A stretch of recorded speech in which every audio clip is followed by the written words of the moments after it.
Allez, levez la main. Qui ne tient plus déjà ses résolutions? Ok, j'ai une autre question. Qui n'a même pas osé prendre de bonnes résolutions cette année? Ok. Moi, j'ai dit à ma femme, janvier, alors je lui dis tous les ans, mais elle y croit chaque année. Janvier, je fais du sport. Ben, j'ai pas commencé encore. Mais j'ai foi que un jour je le fasse. Et elle a foi aussi qu'un jour je le fasse, parce que la raclette, ça y va, mais le sport, ça n'y va pas. Une bonne résolution, c'est une décision qu'on prend souvent en début d'année. Et le but de cette résolution, c'est de nous faire du bien à nous-mêmes ou de faire du bien autour de nous.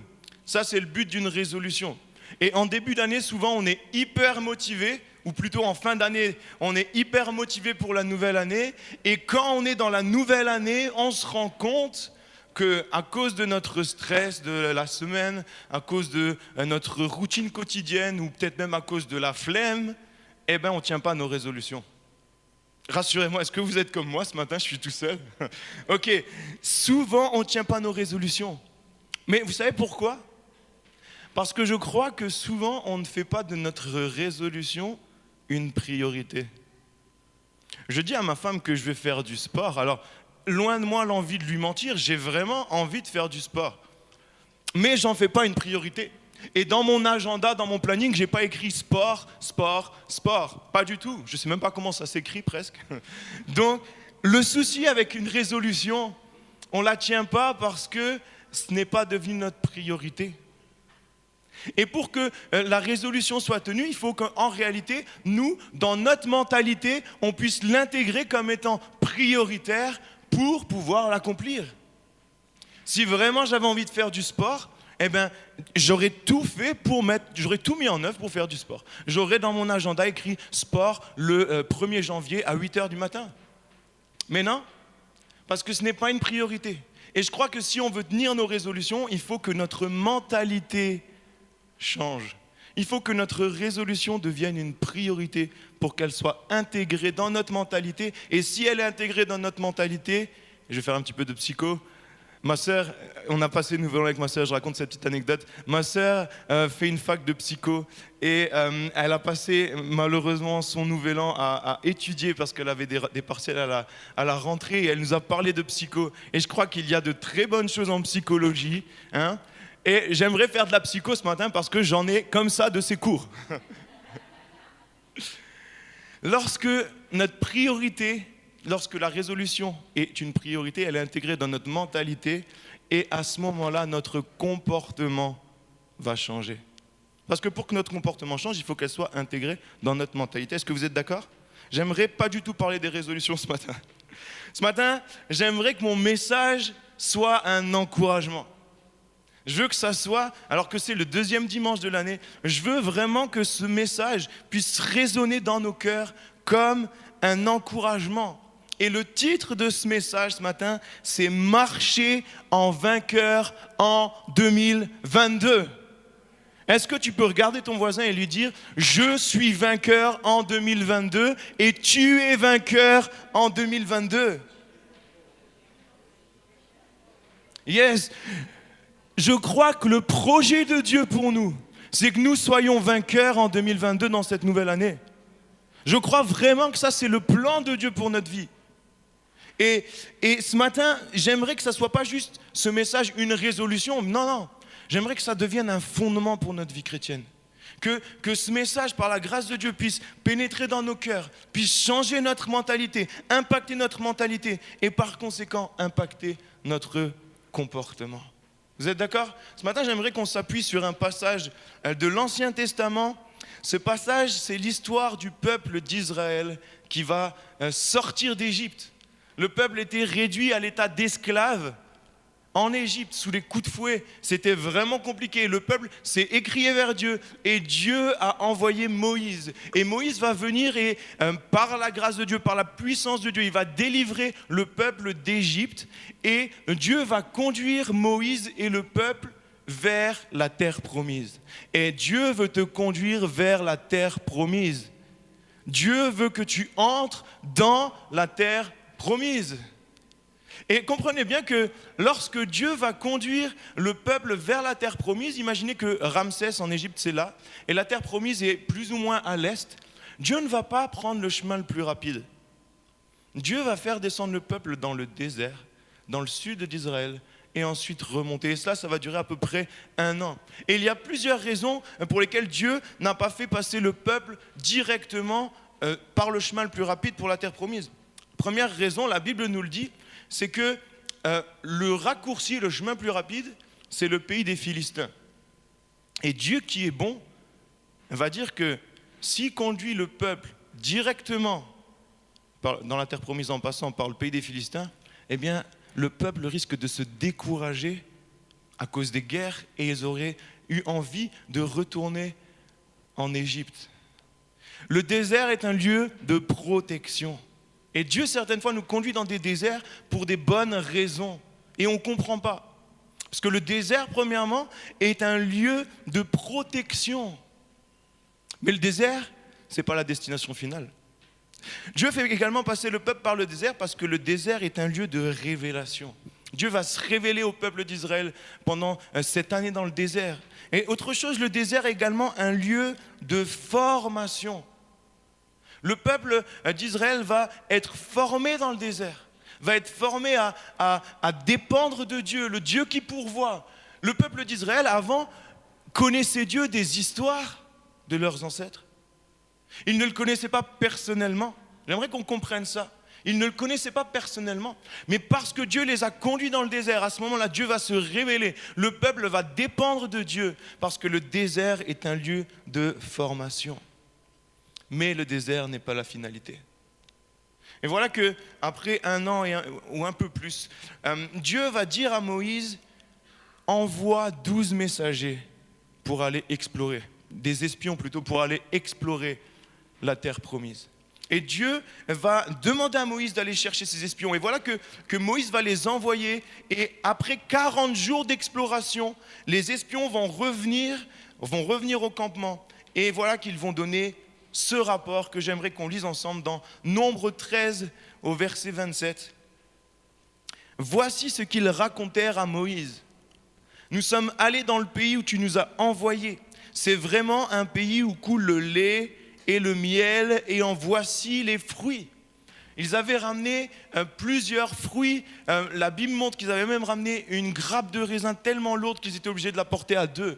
C'est des fruits, mais tellement magnifiques. Et voilà qu'ils ramènent des fruits. Verset 28. Mais le peuple qui habite ce pays est puissant. Les villes sont fortifiées, très grandes. Nous y avions vu des descendants d'Anak. Les Amalécites habitent la région du sud, les Hittites, les Jébusiens et les Amoréens habitent la montagne, et les Cananéens habitent au bord de la mer Méditerranée et le long du Jourdain. Verset 30. Caleb fit taire le peuple qui murmurait contre Moïse, et il dit, montons, emparons-nous du pays, nous y serons vainqueurs. Et là, normalement, j'avais noté le peuple de Dieu qui s'écrit Amen. Amen. Verset 31. Mais les hommes qui l'y avaient accompagné dirent, nous ne pouvons pas monter contre ce peuple, car il est plus fort que nous. Et ils dénigrèrent, une autre version dit, ils décrièrent devant les Israélites le pays qu'ils avaient exploré. Ils dirent, le pays que nous avons parcouru pour l'explorer est un pays qui dévore ses habitants. Tous ceux que nous y avons vus sont des hommes de haute taille. Nous y avons vu les géants, les descendants d'Anak qui sont issus des géants. À nos yeux et aux leurs, nous étions comme des sauterelles. Voilà le rapport que les 10 espions vont donner à Moïse et au peuple. Je dis les 10 espions alors qu'ils étaient 12 parce que Caleb et Josué, eux, vont dire « Montons et emparons-nous du pays ». Est-ce que vous avez remarqué comme ce rapport est un petit peu exagéré ? Alors au début, ils disent, bien sûr, ce pays est un pays où il coule le lait et le miel, c'est un bon pays. Mais voilà que tout de suite, ils vont dire, mais nous y avons vu des géants. Mais les villes sont fortifiées. Mais le peuple est fort. Nous étions à leurs yeux comme des sauterelles. Vous savez quoi ? C'est faux.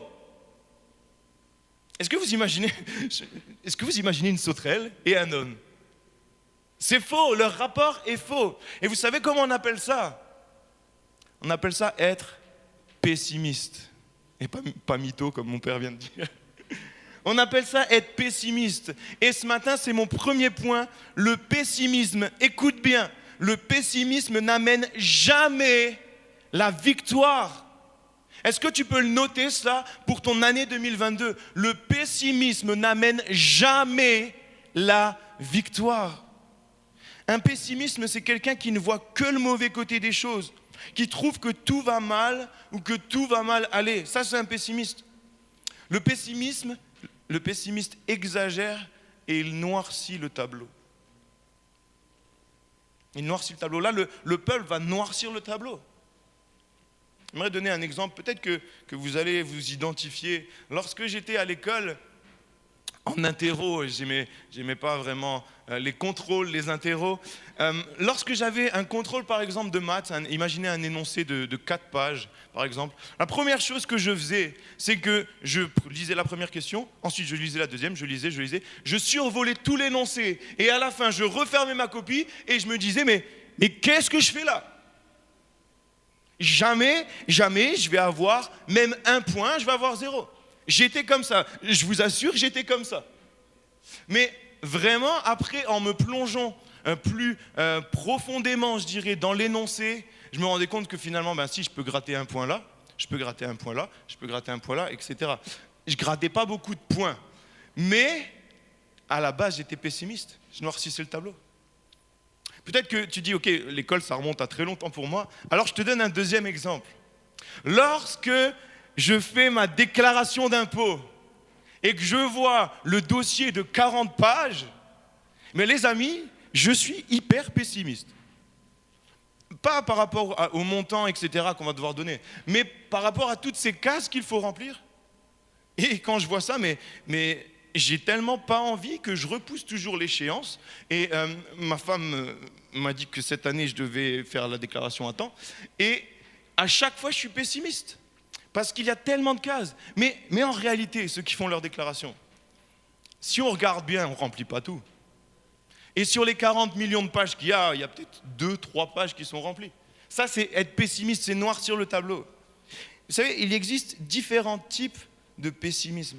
Et il y a le pessimisme défensif. Pessimisme défensif, ce sont ceux qui préfèrent penser au pire. Écoutez bien, je crois qu'il y en a qui sont comme ça. Qui préfèrent penser au pire pour ne pas être déçus ensuite. Ça, c'est le pessimisme défensif. Il y a aussi le pessimisme de préparation. Ce sont ceux qui pensent qu'être pessimiste permet de mieux affronter la difficulté et le malheur. C'est comme une carapace, c'est de l'autodéfense. Ça, c'est le pessimisme. Et peut-être que dans ta vie de tous les jours, tu es pessimiste face à telle situation. Peut-être que c'est face à des difficultés que tu rencontres, des situations compliquées à gérer. Peut-être que des fois, tu en fais une montagne alors que ce n'est qu'une colline. Alors, comprenez bien, vraiment sincèrement, je ne veux pas minimiser l'intensité des épreuves, ni minimiser l'intensité des difficultés. Mais peut-être que certaines fois, notre perception n'est pas juste. Peut-être que certaines fois, on noircit le tableau. Tellement de raisons peut-être d'être pessimiste. Peut-être qu'on est pessimiste face à la conversion d'un de nos proches. On a tellement prié pour qu'une personne se convertisse, on a prié, on a intercédé, et on a l'impression que rien ne se passe. Et du coup, on devient pessimiste. Est-ce que vous êtes comme ça ? Je crois que, bien sûr, il y a le combat, mais que Dieu est fidèle. Persévère. Persévère dans ta difficulté. Persévère. Peut-être qu'on est pessimiste face à un péché. Péché qu'on a pu commettre, et qu'on a pu commettre encore une autre fois, et encore une fois, et encore une fois. Et du coup, on essaye de faire tout ce qu'on peut pour nous en sortir, mais ça ne marche pas. Et alors du coup, on est pessimiste face à ce péché, et on ne combat même plus. Mais les amis, ça, ce n'est pas le plan de Dieu. Ça, ce n'est pas le projet de Dieu. Le pessimisme n'amène jamais la victoire. Je crois que le pessimisme, c'est un peu comme une façade. Un peu comme une façade. Et que derrière le pessimisme, il y a quelque chose d'enfoui. Quelque chose de plus profond. Comme une émotion ou un sentiment. Par exemple, il peut avoir un sentiment de peur. Et c'était le cas des 10 espions. C'est parce qu'ils ont vu les peuples, les géants, les villes fortifiées. À ce moment-là, ils ont pris peur. Et Parce qu'ils ont eu peur, ils sont devenus pessimistes. Et je crois que le pessimisme, en réalité, peut-être que tu es pessimiste, mais il faut aller chercher plus profond. Parce que le pessimisme n'est qu'une façade. Peut-être que derrière ce pessimisme, il y a une souffrance par rapport au passé. Une souffrance peut-être suite à un rejet, peut-être dans ta vie sentimentale, tu as été rejeté. Alors aujourd'hui, tu es pessimiste face à ta vie sentimentale. Et le pessimisme n'est qu'une façade. Il faut aller chercher plus profond. Il y a tellement de raisons d'être pessimiste, mais voilà ce que Jésus va dire. Et on lit ça dans Luc 4 au verset 18. Et ce verset, il est pour nous aujourd'hui. Voilà ce que Jésus va dire. L'Esprit du Seigneur est sur moi parce qu'il m'a oint pour annoncer une bonne nouvelle aux pauvres. Il m'a envoyé pour guérir ceux qui ont le cœur brisé. Jésus est venu pour cela, pour pardonner aux captifs la délivrance, pour proclamer aux captifs la délivrance et aux aveugles le recouvrement de la vue, pour renvoyer libres les opprimés. Ça, c'est une promesse qui est pour nous aujourd'hui. Est-ce que tu peux dire amen à cette promesse? Laissons-nous toucher par Jésus dans cette année 2022. Il veut que nous saisissions des victoires. L'une des caractéristiques des personnes pessimistes, c'est que bien souvent, ils font une généralité. Les 10 espions vont dire, les habitants sont des géants. Tous les habitants sont grands, de grande taille. Mais ce n'est pas vrai. Oui, il y a des géants, oui, il y a les descendants d'Anak. Mais je doute que tous les habitants faisaient plus de 3 mètres. Et les pessimistes, souvent, vont faire une généralité ou parler à l'absolu. Mais vous savez qu'il y a vraiment une importance dans notre parole. Et faisons attention à ce que nous proclamons. Ne parlons pas à l'absolu. Ne parlons pas à l'absolu. Parce que les 10 envoyés sont pessimistes et parce qu'ils vont faire une généralité à ce moment-là, le peuple, comme on l'a lu, va prendre peur et il va commencer à murmurer contre Moïse et contre Dieu. Et à cause de cela, ils ne vont pas saisir la victoire, ils ne vont pas entrer en terre promise tout de suite et ils vont rester au total 40 ans dans le désert. À la base, ça devait durer 1 an ou peut-être 2 ans. Et ils vont rester 40 ans dans le désert. Le pessimisme, vraiment, si tu peux le noter, note-le en rouge, le pessimisme n'amène jamais la victoire. Retiens cela pour cette année. Là où le pessimiste voit le sable dans le désert, le vainqueur voit l'oasis derrière le sable. Là où le pessimiste cherche une excuse, le vainqueur cherche une stratégie. Là où le pessimiste dit que c'est difficile, le vainqueur dit que c'est possible. Et là où le pessimiste ne voit que des problèmes, le vainqueur voit la solution qui est Jésus-Christ. Si nous voulons remporter des victoires en 2022, commençons par changer de mentalité. Commençons par avoir un regard différent et avoir un regard de vainqueur. Parce que Josué et Caleb avaient foi en la promesse que Dieu avait faite. Dieu avait dit, sortez d'Égypte, j'ai un pays promis pour vous. Et parce que Josué et Caleb se sont appuyés sur cela, alors à ce moment-là, ils vont dire au verset 30, comme on l'a lu, montons, emparons-nous du pays, nous y serons vainqueurs. Mon deuxième point ce matin, c'est vainqueur par la foi en les promesses de Dieu.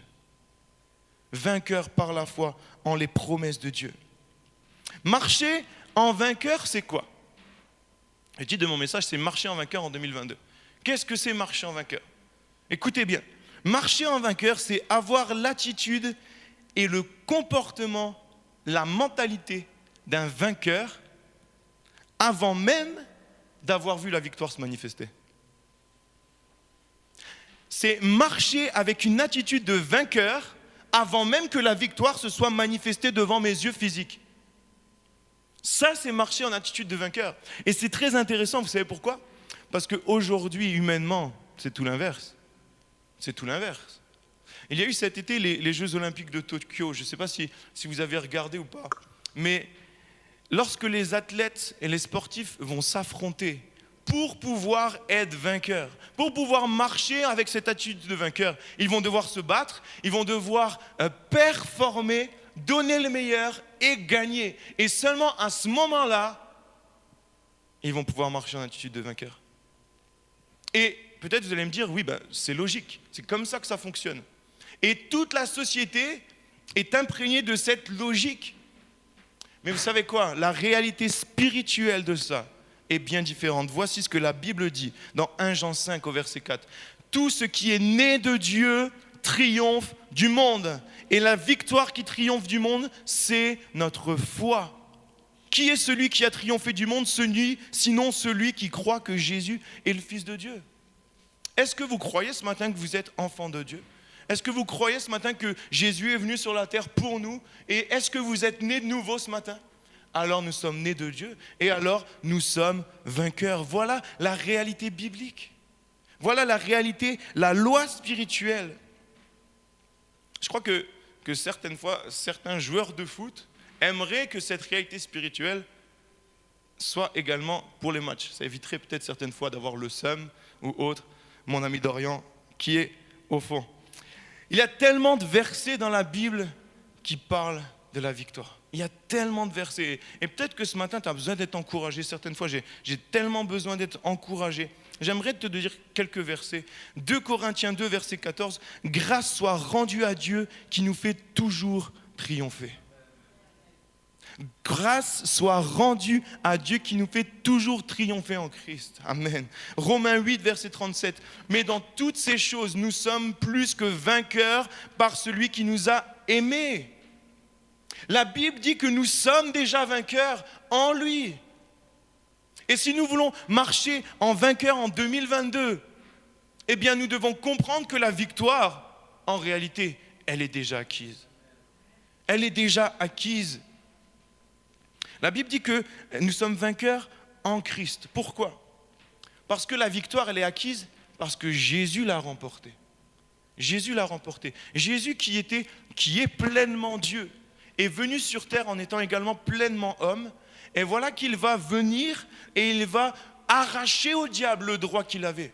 Parce que Adam et Ève avaient péché, parce que la malédiction, le péché est entré dans le monde, eh bien tous naissent pécheurs. Mais Jésus, lui, a été jusqu'au bout, sans péché, lui le juste, et il est mort à la croix. Et lorsqu'il est mort, eh bien, il a remporté la victoire sur l'ennemi. Et notre victoire aujourd'hui, dans toutes nos situations, elle se situe là. Elle est en Christ. Amen. Amen. Notre victoire, elle est en Christ. Est-ce que ce n'est pas glorieux ce matin? J'aimerais qu'on lise dans Colossiens 2, verset 14, ce que Jésus a fait.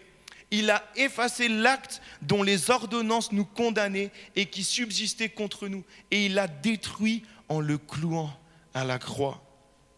Il a dépouillé les dominations et les autorités. Et il les a livrées publiquement en spectacle en triomphant d'elles par la croix. Ça, c'est la victoire que Christ a accomplie. Et aujourd'hui, notre victoire, elle est en Christ. Notre foi est en Christ, en sa victoire. Et les promesses de Dieu pour notre vie aujourd'hui sont pour nous parce qu'il a déjà tout remporté. Josué et Caleb se sont appuyés sur les promesses. Ils se sont appuyés sur les promesses. Et ils n'ont pas cherché à s'appuyer sur leurs propres capacités, mais ils se sont appuyés sur les capacités de Dieu. Ils savaient que le peuple était bien sûr très fort. Et je crois que les espions qui ont dit que les murailles sont fortifiées, que le peuple est fort, eh bien, il y avait une part de vérité. Mais Josué et Caleb ne se sont pas appuyés sur leurs capacités. Ils ont placé leur foi en Dieu et en les promesses. La foi, c'est quoi? Est-ce que vous savez la foi, ce que c'est? On parle souvent de foi et c'est très bon. Mais j'aimerais juste qu'on fasse un petit rappel ce matin. Dans le Nouveau Testament, le mot traduit en français par foi, c'est le mot grec pistis. Pistis, on fait des cours de grec ce matin. Et pistis, ça veut dire également conviction de la vérité ou encore confiance. Mon père a dit à ne pas confondre avec le pastis. Merci papa. Pistis, ça veut dire également conviction de la vérité ou encore confiance. Avoir la foi, c'est faire confiance, c'est se fier, c'est avoir l'assurance que quelque chose va se produire et c'est y croire fermement. Ça, c'est la foi. Je crois que certaines fois, on a confondu la foi et l'espérance. Je crois que certaines fois, on pense que c'est la même chose. Mais la foi, c'est la ferme assurance que ça va se produire. Si par exemple, je fais des études de psychologie par exemple, j'espère parce que je travaille à la fin avoir mon diplôme. Ça, c'est de l'espérance. Mais comprenez bien que la foi, c'est pas ça. La foi, c'est je fais des études de psychologie, je sais que Dieu a des projets de paix, des projets d'avenir pour moi, je sais que je marche dans ses plans, alors je sais très bien que j'ai déjà mon diplôme, mais j'étudie pour l'avoir formellement. Ça, c'est la foi, c'est bien plus qu'une espérance. Et certaines fois dans notre vie, on prie pour quelque chose et on espère l'avoir. Et on croit que c'est de la foi. Mais la foi, c'est bien plus profond que ça. La foi, c'est bien plus profond que ça. C'est toute une manière de vivre, c'est toute une mentalité, c'est toute une manière de penser qui est différente. Parce que je crois, c'est comme si le lendemain matin, je sais que le soleil va se lever. La nuit, je sais que la lune est là, mais le lendemain, je sais que le soleil va être là. Je le crois fermement, j'y pense même pas. La foi, c'est la même chose. C'est pas j'espère que le soleil va se lever demain. C'est je crois fermement, je le sais qu'il va se lever, c'est comme ça. La foi, c'est ça. Et certaines fois, on doit vraiment nous remettre en question sur des fondements bibliques. Parce qu'il y a une différence entre l'espérance et avec la foi. C'est le fait de croire que nous avons été exaucés dès que nous avons prié qui permet ensuite à l'exaucement de se manifester. C'est le fait d'y croire fermement et de marcher en vainqueur, comme si c'est déjà manifesté, qui va provoquer l'exaucement de ma prière. Bien sûr, il faut que ma prière soit conforme à la volonté de Dieu avant toute chose, et au nom de Jésus. Mais c'est le fait d'y croire fermement, avant même que ça se produise, que ça se réalise.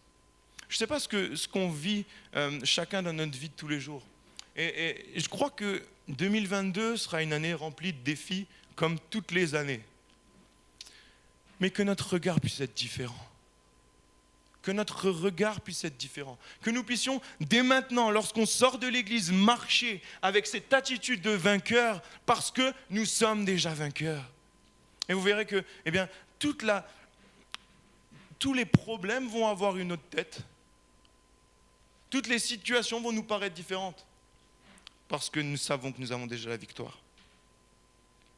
À la différence des 10 autres espions, Josué et Caleb ne se sont pas arrêtés à ce qu'ils ont vu, même s'ils ont vu la même chose que les 10 autres espions.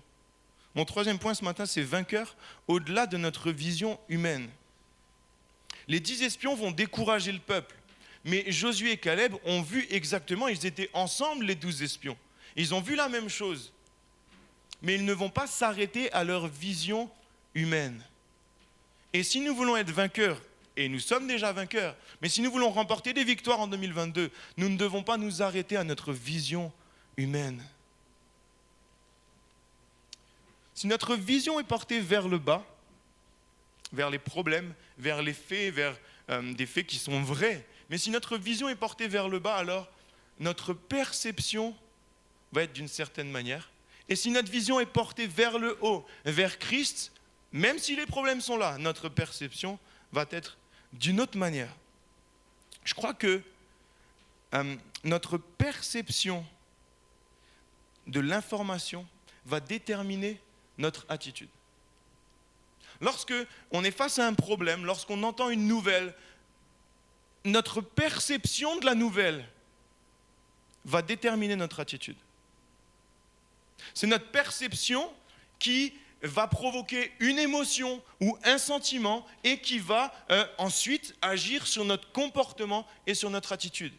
Notre perception a une place hyper importante et nous devons veiller à notre perception. Parce que si notre perception est humaine, réelle, on va appeler ça, eh bien à ce moment-là, notre émotion va être humaine. Mais si notre perception est celle du ciel, et si elle est celle de l'esprit, à ce moment-là, notre comportement sera celui de l'esprit. Est-ce que vous êtes là? J'ai l'impression de vous endormir un petit peu. Amen. Je vous donne un exemple.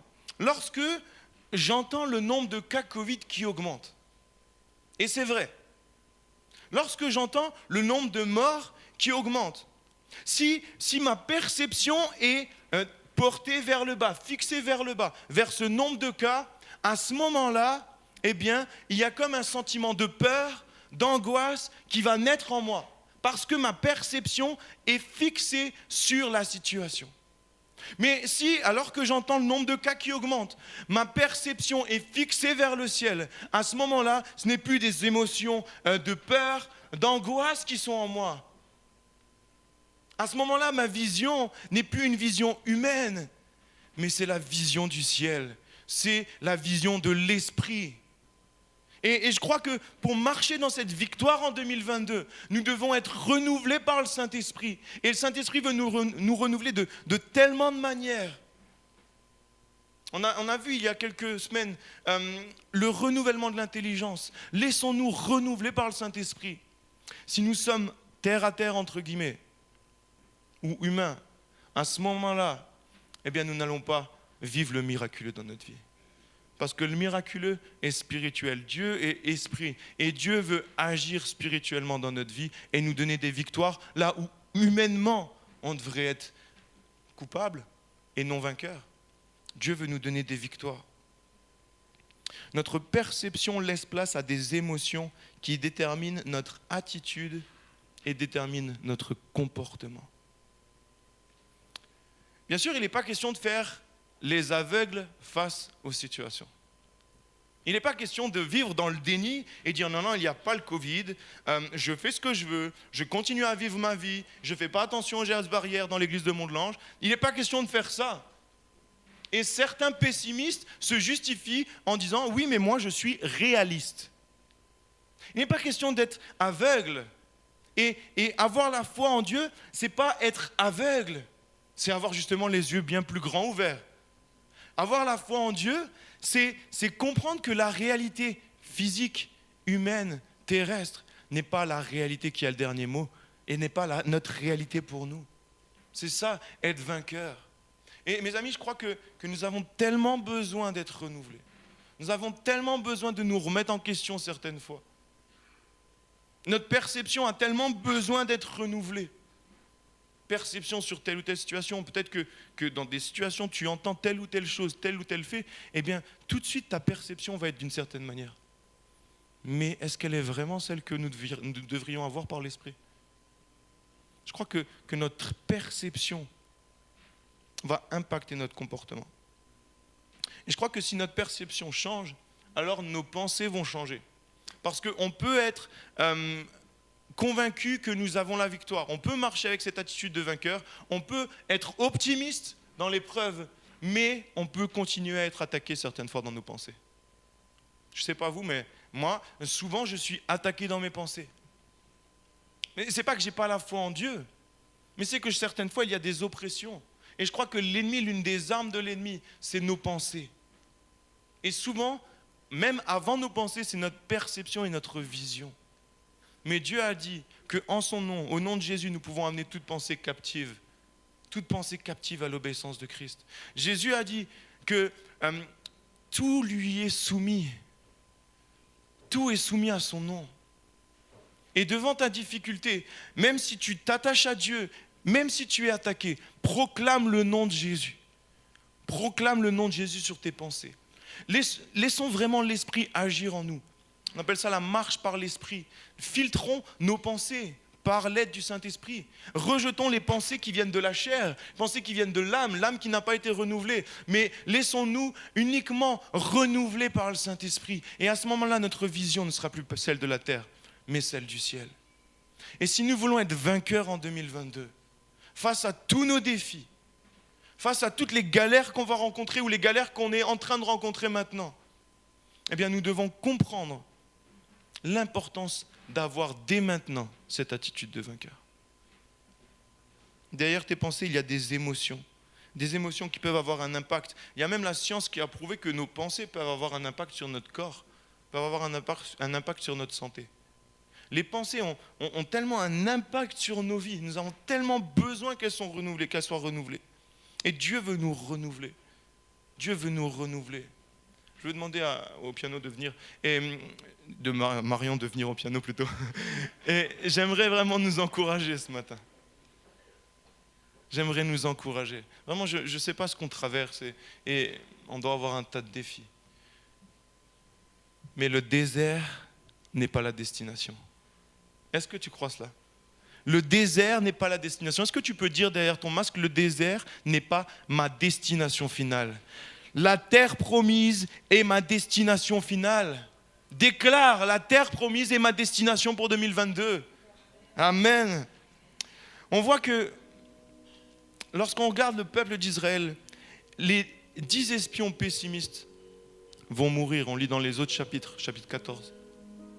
Et les 2 seuls parmi tout le peuple à être entrés en terre promise, c'est Josué et Caleb. Les 2 qui ont marché en attitude de vainqueur. C'est les 2 seuls à être entrés. Et la suite des chapitres nous montre que lorsque Moïse va mourir et lorsque Josué va reprendre la direction du peuple, eh bien, ce qu'il a compris lorsqu'il a été espionné le pays promis, eh bien, il va l'appliquer tout le reste de sa vie. Parce qu'on voit notamment la bataille à Jéricho, où ces murailles qui étaient tellement grandes vont tomber par la puissance de Dieu. Josué ne va pas s'arrêter à sa vision humaine.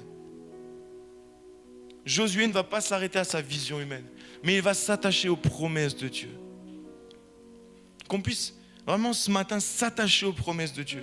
Qu'on puisse fermer nos yeux un instant. Ce matin, j'aimerais simplement te dire, ne lâche pas. Ne lâche pas. Ce que tu vis aujourd'hui, ce n'est pas la destination finale. Ne lâche pas. C'est simplement une saison. Si nous nous repentons sincèrement, si nous revenons à Christ, si nous sommes nés de Dieu, à ce moment-là, la victoire est pour nous. Et dans tes situations, dans tes galères, dans tes difficultés, dans tes défis, la victoire est pour toi. Mais reviens simplement à Dieu. Laisse-le prendre le contrôle. Laisse-le prendre le contrôle.